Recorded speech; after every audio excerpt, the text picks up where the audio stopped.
Bonjour à toutes et à tous, bienvenue pour cette guidance à choix. On va aller regarder ensemble la nature du lien qui vous préoccupe.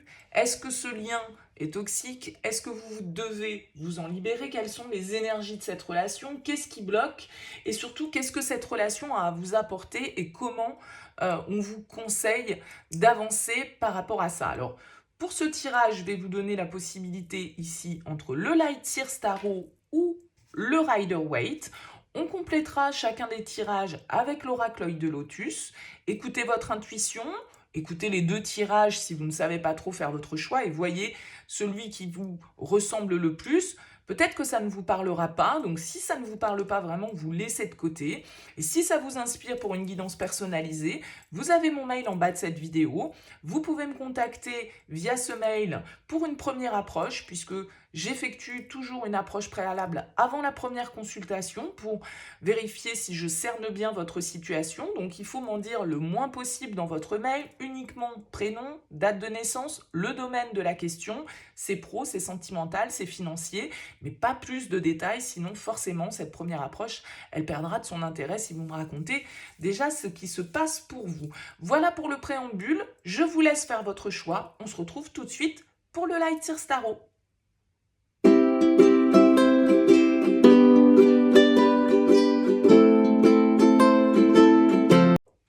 Bienvenue à vous qui avez choisi le Light Seer Tarot pour ce tirage sur la nature de ce lien. Est-ce que ce lien est toxique? Qu'est-ce qu'il a à vous apporter? Devez-vous vous en libérer? On va regarder un petit peu ce qui ressort. On va voir ici les énergies de la relation, les intentions de cette personne, ce qui bloque dans le lien, ce que cette relation aurait à vous apporter en positif, et puis ce qu'elle va vous apporter ici de manière un petit peu plus large, et le conseil qu'on peut vous donner. On va tout de suite, du coup, découvrir les cartes, les trois premières, pour voir les énergies de la relation. Alors, on a la 9 de bâton, on a l'as de bâton, et on a le magicien. Ok. Ici, il y a quand même une idée de quelque chose de neuf, hein, avec l'as de bâton, avec le magicien, on a quand même l'impression que c'est quelque chose de nouveau, ou c'est un renouveau peut-être dans une relation, un nouveau départ, mais voilà, on a quand même l'impression ici de quelque chose de jeune, d'un désir avec l'as de bâton, une relation qui peut être beaucoup basée sur l'aspect physique, sur l'aspect séduction ici avec le magicien, vous voyez, on peut en faire un petit peu des tonnes, il peut y avoir ce côté un petit peu poudre poudre aux yeux, un petit peu avec le magicien. On peut être quand même là dans une attitude où il y a du désir, il y a de l'envie, mais en même temps, on reste quand même avec ce 9 de bâton en mode prudent, en mode un petit peu défensif. Il y a quand même des barrières ici que l'on garde dressées parce que on observe quand même un petit peu l'adversaire. Vous voyez ce que je veux dire? Il y a quand même cette notion-là qui ressort dans la relation, mais pour autant, même si on est sur ses gardes, même si on est prudent, parce que voilà, on n'a pas envie peut-être alors que ce soit vous, que ce soit l'autre, hein, c'est plutôt les énergies de la relation, on est quand même dans une attitude un petit peu défensive avec le 9 de bâton, en tout cas en mode protectionniste, même si l'envie est là, même si il y a un désir qu'on a envie de manifester ici dans ce lien qui sans doute est un lien assez neuf, hein, pour moi, malgré tout. Bon, on va voir ici les intentions de cette personne face à vous. La 8 de denier et la 8 d'épée.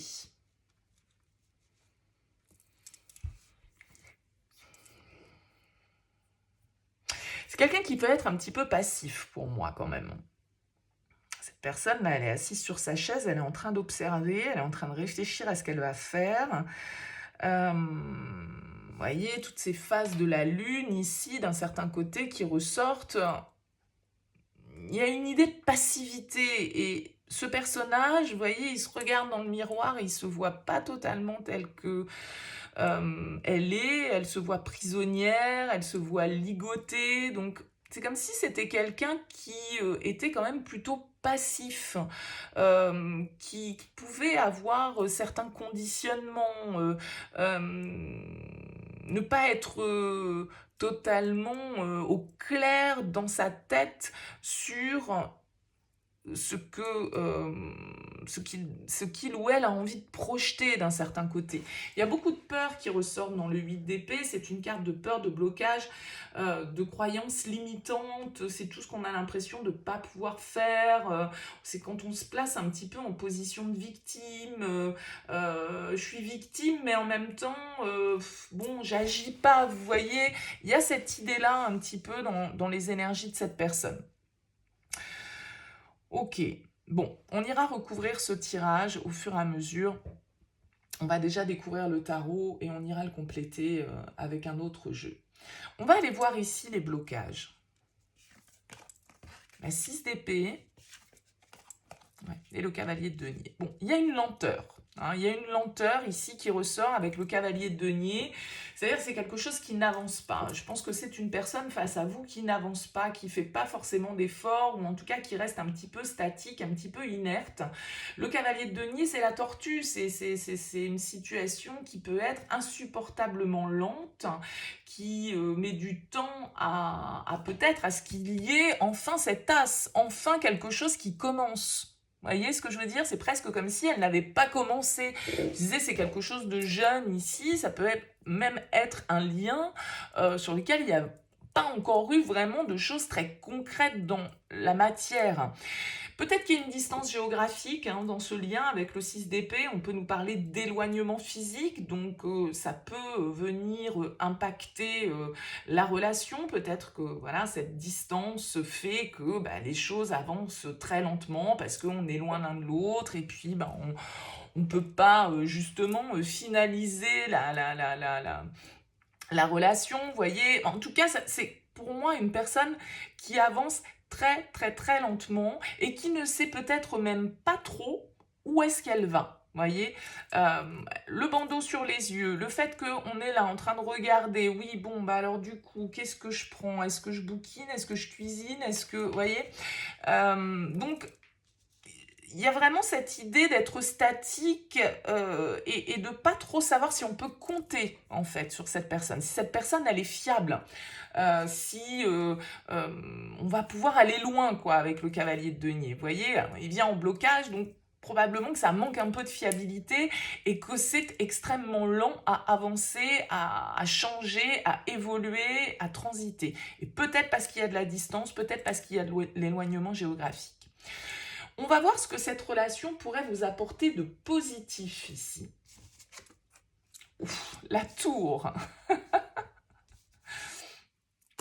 Je sais pas, la tour, bon, si c'est le réveil pour moi, c'est les prises de conscience, c'est le changement. Mais la tour, elle vient toujours nous déstabiliser.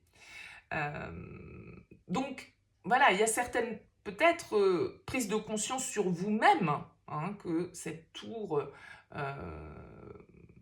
peut venir insuffler de positif. En tout cas, la tour, elle vient toujours détruire pour reconstruire. Alors, est-ce qu'il y a des croyances, un fonctionnement, des illusions, c'est la carte quand même, comme je le disais, du réveil. Bon, on va voir la suite parce que ça m'interpelle quand même un petit peu, cette tour en positif. Elle est un peu fracassante.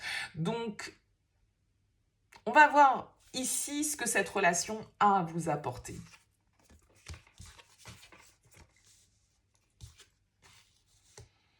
Trois de bâton, 7 de coupe, 9 d'épée. Bon. De l'attente pour moi toujours, en fait. C'est-à-dire que avec ce 3 de bâton, on est en train de préparer, mais on est dans une certaine forme, vous voyez, elle attend la bague. Donc on attend que quelque chose se passe, on attend que le mouvement nécessaire à nos projets se présente. Mais avec ce 7 de coupe, il y a l'idée quand même, vous voyez, de rester dans une certaine forme de confusion, d'hésitation. C'est pour moi, ici, des cartes qui continuent à me parler de stagnation et d'une stagnation qui peut finir par être pesante parce qu'avec la 9 d'épée, ça nous obsède un peu, ça nous tourmente, ça nous travaille. C'est quelque chose avec la 9 d'épée qui peut nous apporter en fait des énergies négatives parce qu'avec le 7 de coupe, on est tellement dans l'imaginaire, on est tellement dans la projection. Pour moi, ça peut vraiment être quelqu'un avec qui il n'y a vraiment pas encore eu vraiment de concret et quelqu'un qui est à distance et quelqu'un où on attend que les choses se concrétisent, où et alors du coup on fabule peut-être un peu avec ce 7 de coupe. Je vous ai dit ici c'est la carte des désillusions la tour, donc il y a peut-être effectivement des prises de conscience qui sont nécessaires et des croyances qu'il faut lâcher en fait, parce que ce 7 de coupe, il nous dit que voilà, on est dans l'illusion, on est dans le fantasme, on est dans l'attente de quelque chose, on ne sait pas vraiment si c'est de l'ordre du réel ou de la fiction, vous voyez, et ça peut être un petit peu, du coup, obsédant, et nous apporter des énergies négatives, sans dire que là, tout compte fait, le lien soit toxique. Je pense pas que ce soit la personne, bien évidemment, de toute façon, c'est jamais la personne, hein, c'est le lien et la manière dont on l'entretient qui peut l'être. Mais là, je pense que tout compte fait, il y a sans doute pour moi une notion de distance, d'éloignement géographique qui fait qu'on attend et qu'on ne peut pas vraiment concrétiser les choses. Donc du coup, on fantasme le lien. Il y a une étincelle, il y a un truc qui s'est allumé, mais en même temps, effectivement, restons sur nos gardes parce que ça peut être assez compliqué. Le conseil, c'est le chariot. Donc le conseil ici pour moi c'est quand même d'aller de l'avant, c'est quand même de faire bouger les lignes, c'est quand même d'avancer, c'est quand même de prendre des initiatives, de savoir où on a envie d'aller.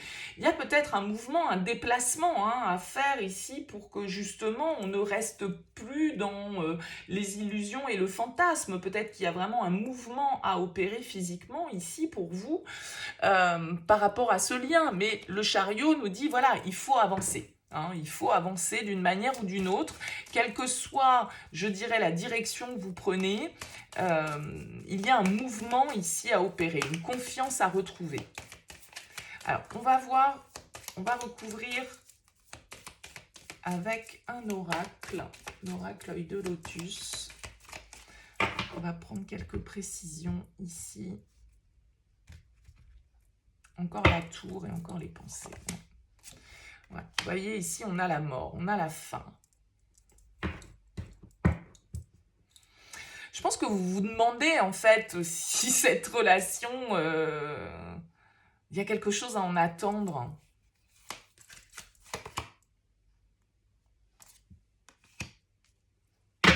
On a la fidélité, la loyauté, le karma.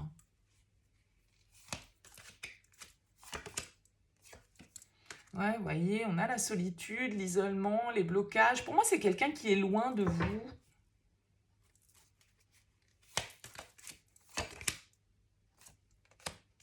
Peut-être quelqu'un pour qui vous avez eu un coup de foudre.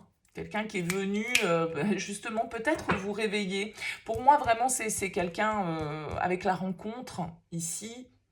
Encore une fois, ça vient me confirmer un petit peu cet état de nouveauté, en fait.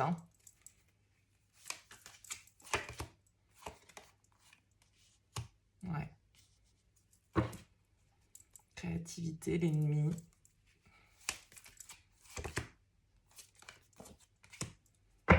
L'abondance. Ouais. Il faut bouger ici pour aller chercher ce que vous voulez, en tout cas, je pense. Soit il y a des prises de conscience à avoir. Peut-être que cette relation, elle est venue effectivement vous réveiller aussi parce que vous étiez peut-être un peu endormi sentimentalement parlant. Elle est venue vous faire bouger un petit peu, vous faire sortir d'une situation dans votre vie dans laquelle voilà, vous aviez besoin de sortir. Mais pour autant, j'ai l'impression quand même que ça peut être une relation très très lente et très lointaine en fait. Et donc du coup qui peut générer une certaine forme de négativité, mais sans pour autant parler de toxicité, c'est pas ça. Mais je pense que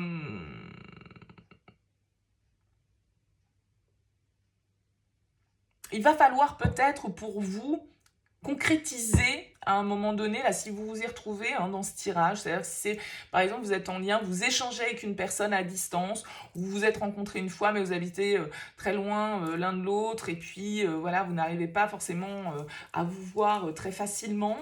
Il y a l'idée là de concrétiser la rencontre, pour pouvoir justement, à un moment donné, savoir ce qui est de l'ordre du fantasme et ce qui est de l'ordre de la réalité.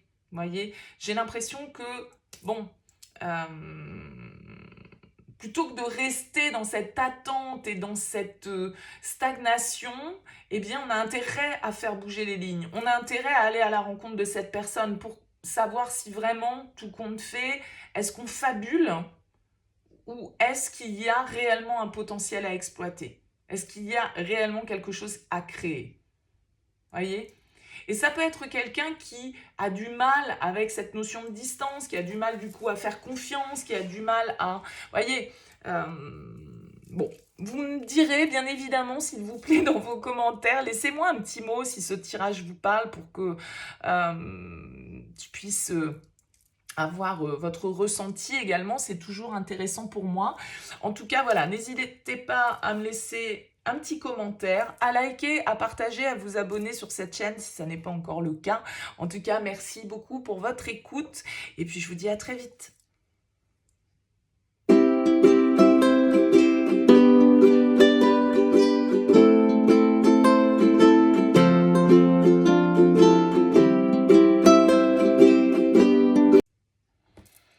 Bienvenue à vous qui avez choisi le Rider-Waite. On va aller découvrir ensemble ce qu'on a à nous dire sur ce lien. Est-ce que ce lien, on doit s'en libérer? Est-ce qu'il est toxique? Qu'est-ce qu'il a à nous apporter? On va voir déjà ici, avec ces 3 cartes, l'énergie de la relation, les intentions de cette personne, les blocages, ce que cette relation a à vous apporter de positif, ce qu'elle va vous apporter dans les semaines à venir, dans les projections en tout cas à venir, ça reste des projections, et puis ici le conseil qu'on peut vous donner par rapport à ce lien. Allez, on découvre tout de suite ici les 3 premières cartes pour voir les énergies de la relation. Page de bâton, le monde et la 7 de denier. Ok. J'ai l'impression ici que par rapport à cette relation, on attend des initiatives pour passer un nouveau cap ici. Soit pour s'investir un petit peu plus, soit pour vraiment débuter quelque chose. Parce que là, dans le premier tirage, on était pour moi sur quelque chose d'un peu neuf. Et il se peut parfaitement avec le page de bâton aussi que ce soit une nouvelle relation, un nouveau départ, une nouvelle rencontre ou un renouveau qu'on souhaite opérer dans une relation. Avec la carte du monde, il y a vraiment quelque chose en tout cas de positif, une forme de réussite qui est là parce que peut-être qu'on a su être patient, peut-être que voilà, on a su investir son énergie de manière progressive dans cette relation pour en faire quelque chose qui soit joyeux, qui soit léger, qui soit agréable avec ce page de bâton. En tout cas, sont plutôt des énergies positives, c'est-à-dire que voilà, on a plutôt une notion d'ouverture avec cette carte du monde, d'aboutissement aussi, c'est-à-dire que c'est une carte de fin de cycle. C'est pour ça que je vous dis, on attend peut-être le passage à une nouvelle étape dans le lien, quelque chose peut-être de plus concret ici avec ce 7 de denier, en tout cas, voilà, quelque chose qu'on a envie de planter vraiment pour que ça puisse s'enraciner. Donc, sans doute qu'il y a une recherche de communication. En tout cas, c'est plutôt des énergies assez douces, assez agréables qui ressortent sur ce lien. On va voir ici les intentions de la personne. L'ermite et le roi de denier. Ok, bon, il y a une certaine forme d'autonomie, d'indépendance pour cette personne. Peut-être que c'est quelqu'un qui cherche avant tout à se réaliser matériellement, professionnellement. Ça peut être quelqu'un qui a une activité indépendante, donc qui, on va dire, est très concentré sur sa carrière, sur ses acquis, sur son patrimoine, sur ce qu'il souhaite faire prospérer. On peut avoir une personne face à vous avec des énergies assez secrètes, hein, assez discrètes. Hein. L'ermite, c'est pas forcément quelqu'un qui est beaucoup dans la communication, c'est quelqu'un qui peut être un petit peu introverti, indépendant, quelqu'un qui a quand même ici, avec ses énergies, pour moi, une certaine forme de maturité, parce que c'est probablement quelqu'un avec le roi de denier qui voilà, a de l'expérience, qui en tout cas a du vécu et qui prend ses responsabilités. Donc c'est plutôt quelqu'un qui est dans des intentions assez louables pour moi, même si avec cette carte de l'ermite, ça peut être quelqu'un qui ne s'exprime pas trop ou qui veut garder une certaine notion d'indépendance, d'autonomie, qui n'est pas non plus dans la fusion des sentiments, vous voyez, hein, on est plutôt avec quelqu'un qui contrôle, qui gère, qui maîtrise, qui réfléchit, qui est assez posé, qui est du coup peut-être assez passif aussi, assez inexpressif, entre guillemets. Hein, mais voilà, c'est quelqu'un malgré tout pour moi de sérieux ici dans ses intentions. Bon, on va voir les blocages. 2 de bâton et 7 de coupe. Les blocages, c'est qu'il y a un petit peu d'indécision, il y a un petit peu de confusion sur peut-être certaines décisions qui sont à prendre, sur certains choix à faire. Avec la 2 de bâton, il y a une forme d'attente, il y a une forme de... comment dire, d'irréalisme pour moi avec ces 2 cartes. C'est comme si nos projections n'étaient pas très réelles, n'étaient pas très tangibles, n'étaient pas très concrètes, n'étaient pas très réalisables, hein, peut-être même tout simplement.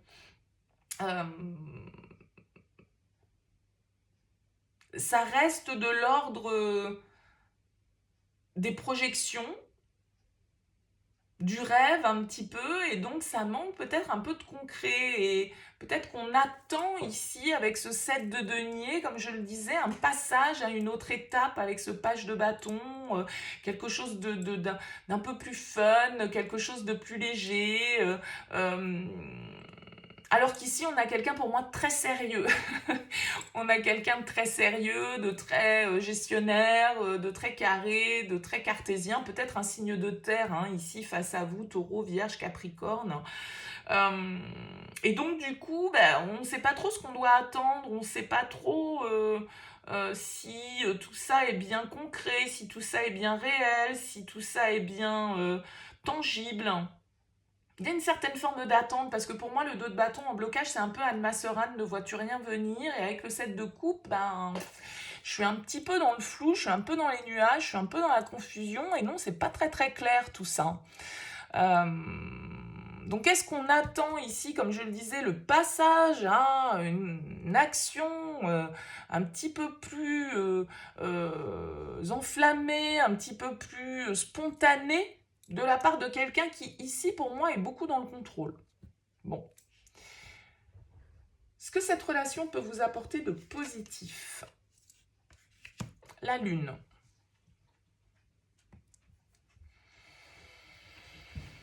La Lune, ça reste quand même une carte un petit peu de confusion. Donc, dans le positif, bon, il va falloir aller s'écouter, là, peut-être. Hein, la Lune, elle peut... encore une fois, nous parler un petit peu d'illusion ici. Je dis encore une fois parce que c'est marrant, comme malgré tout, il y a une similitude avec le premier tirage pour moi dans les messages. Et c'est souvent le cas quand je fais des thématiques comme ça avec des tirages à choix.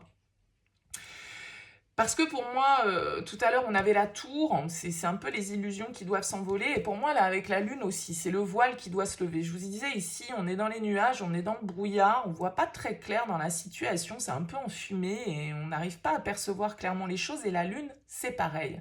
Vous savez, quand c'est la pleine lune qui nous éclaire, soit on voit mieux qu'en pleine nuit sans lune, mais pour autant, on ne perçoit pas clairement les choses. C'est-à-dire qu'on peut prendre... une forme au loin pour ce qu'elle n'est pas. On peut avoir du mal à percevoir clairement les choses avec la Lune. Donc là, il va être question d'écouter son intuition.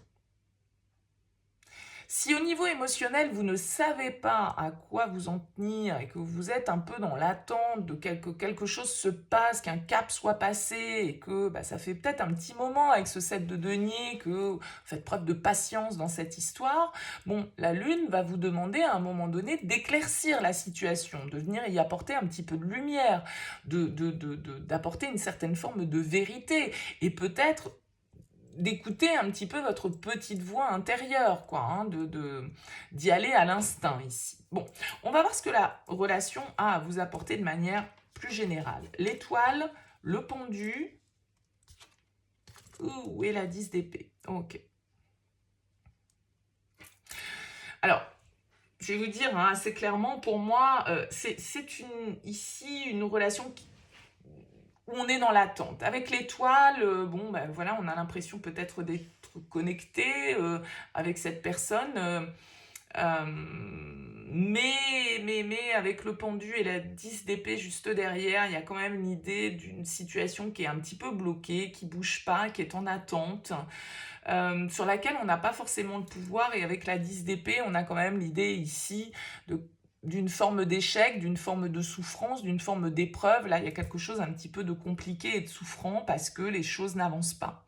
Et on attend, et malgré tout, on reste avec l'espoir, avec l'étoile, que peut-être, voilà, ce lien, un jour ou l'autre, se réalisera. Mais il est possible ici qu'avec la Lune, on vous demande un petit peu, justement, de sortir de certaines illusions, et puis bah, peut-être qu'il y a effectivement hein, une vraie connexion, mais qu'il va falloir lâcher prise hein, avec la carte de l'étoile. Pour moi, là, il y a vraiment une idée de lâcher prise, parce qu'avec la 10 d'épée, ça peut être une situation qui se termine, une fin un petit peu inéluctable ici.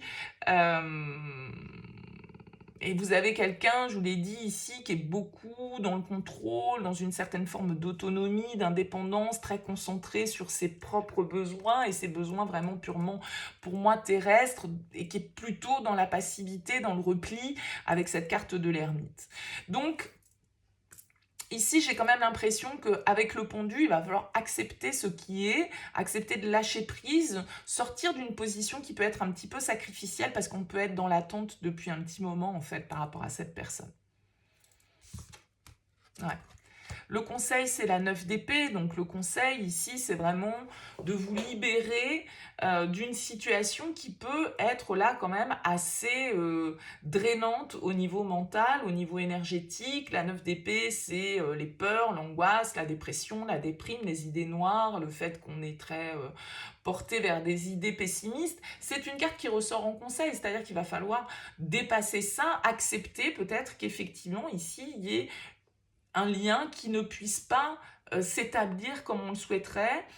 Et même si la connexion reste, eh bien, voilà, les choses sont bloquées pour l'instant, et il faut accepter ce qui n'est pas ou ce qui n'est plus, et il faut lâcher prise, il faut se laisser porter. La Lune vous invite à faire confiance à votre intuition, c'est-à-dire que si vous sentez que cette personne face à vous, il y a un vrai lien, bah, écoutez-vous, mais par contre, acceptez que ce soit peut-être pas le bon timing et que vous n'avez pas de pouvoir là-dessus. Hein.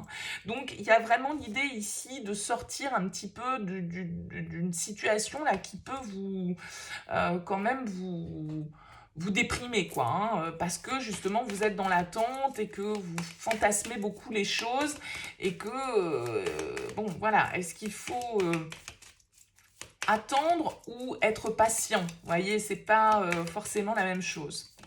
Et donc là, c'est peut-être plus une histoire de patience, mais en même temps, il vous faut lâcher prise parce que ça peut être trop limitant, en fait.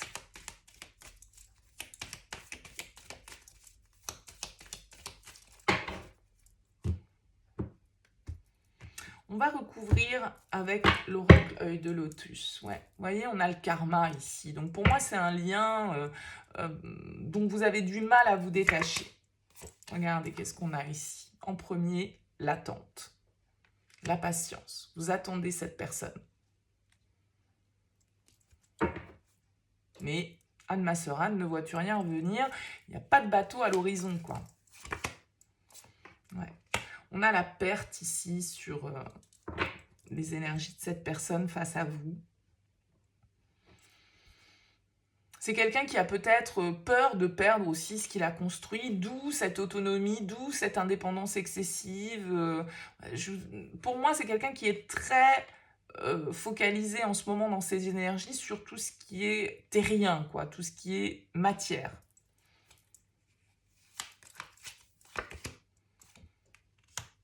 Ouais. La force en blocage, peut-être un manque de courage, un manque de détermination. On a l'amitié ici, sur ce que cette relation peut vous apporter de positif. Donc je pense que malgré tout, c'est quelqu'un qui peut être là pour vous. C'est quelqu'un avec qui il y a un lien de confiance, mais peut-être pas un lien tout compte fait d'amour, hein, mais plutôt un lien d'âme sœur d'un certain côté, mais sans que ce soit plus émotionnel que ça. Ouais. On a le conflit, la réussite.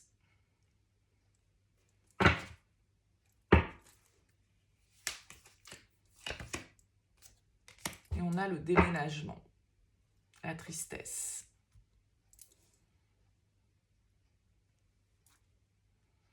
Bon, il y a quand même l'idée ici entre l'attente, la perte, la tristesse, le conflit, le déménagement, qui nous invite à aller de l'avant, qui nous invite à un moment donné à mettre certaines choses dans les cartons. Je pense que c'est une personne que vous attendez, pour moi, hein, peut-être avec qui vous avez vécu déjà quelque chose, ou vous attendez, comme je le disais, une nouvelle étape dans la relation. Mais il y a quand même l'idée ici d'une certaine forme de souffrance, d'une certaine forme de conflit intérieur. Il y a vraiment l'idée de devoir lâcher prise, en tout cas par rapport à ce lien, non pas parce que cette personne... où cette relation est toxique à proprement parler, mais ça le devient dans le sens où elle vous bloque parce que vous attendez et que du coup, vous n'avancez peut-être pas suffisamment pour vous. Donc là, il y a vraiment l'idée de faire confiance à la vie. Si cette personne, elle doit recroiser votre chemin, eh bien avec l'étoile, il faut faire confiance au destin. Il faut peut-être accepter que pour l'heure, cette personne ne soit plus dans votre vie, ou en tout cas plus de la manière, ou pas de la manière dont vous le souhaiteriez. Et puis faire preuve un petit peu de résilience, de courage pour avancer, sortir de certaines illusions, voir les choses un petit peu clairement.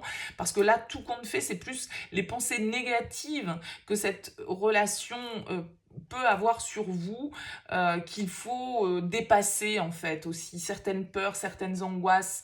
Il y a une forme de déprime un petit peu là, qu'il va s'agir de mettre au placard. Parce que il faut peut-être arrêter d'attendre cette personne d'un certain côté, ou en tout cas lâcher prise par rapport à ça, parce que vous n'avez pas le pouvoir sur les choses. Voilà pour vous. Écoutez, n'hésitez pas à me faire part de vos commentaires, à me laisser un petit mot, c'est toujours très intéressant pour moi, donc vraiment allez-y avec plaisir. Merci en tout cas pour votre écoute, pour votre présence. N'hésitez pas à liker, à partager, à vous abonner à cette vidéo et à cette chaîne. En tout cas, je vous souhaite une très belle continuation et je vous dis à très vite pour de nouvelles guidances.